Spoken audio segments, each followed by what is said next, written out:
आगे कपिल मुनि के वर्णन के बाद में मनु महाराज की संततियों के बारे में कहा गया।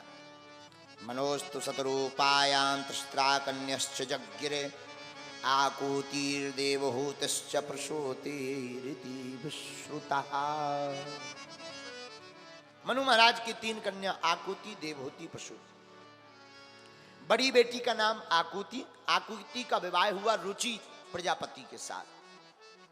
इनके घर पर पुत्र का, धर्म का आश्रय लेकर के साक्षात यज्ञ नारायण भगवान पुत्र बनकर आए। बोलो यज्ञ नारायण भगवान की। आकुति रुचि प्रजापति के घर पर यज्ञ नारायण भगवान प्रकट भय। यज्ञ नारायण का विवाह हुआ दक्षिणा नाम की कन्या से।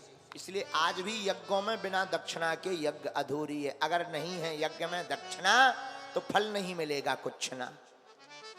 बोलो सीताराम। तो यज्ञ नारायण की पत्नी का नाम है दक्षिणा। विदुर मुनि को मैत्रेय मुनि सुनाते हैं आगे आकुति देवहूति माता के बारे में। देवहूति माता का यहां पर 9 बेटियों का वर्णन आया। सबसे छोटी कन्या का नाम प्रसूति। प्रसूति का विवाह दक्ष प्रजापति के साथ हुआ। 16 बेटियां हुई। 13 बेटियां तो धर्म की पत्नी बनी। 3 बेटियों में से एक बेटी स्वाहा नाम की बेटी अग्निदेव को ब्याही गई। सुधा नाम की बेटी पितरों को ब्याही गई। और तीसरी बेटी जो बची सती, सती का विवाह भगवान शंकर के साथ हुआ।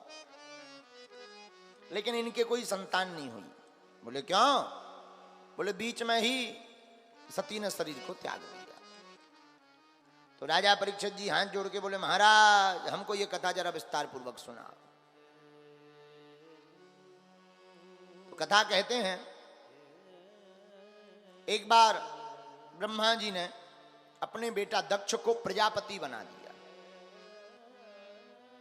सम्मान समारोह रखा। सब देवता आए तो शंकर जी, विष्णु भगवान, ब्रह्मा जी और देवता आए। नंदी, भृंगी, श्रृंगी सब आए। नेताजी की आदत होती है हमेशा देरी से आते हैं। नेताओं की खासियत होती। नेताजी थोड़ा देरी से आए। सबने खड़े होकर सम्मान किया। बहुत अच्छे, आइए आइए आइए, बैठिए बैठिए बैठिए, ताली बजाकर स्वागत किया।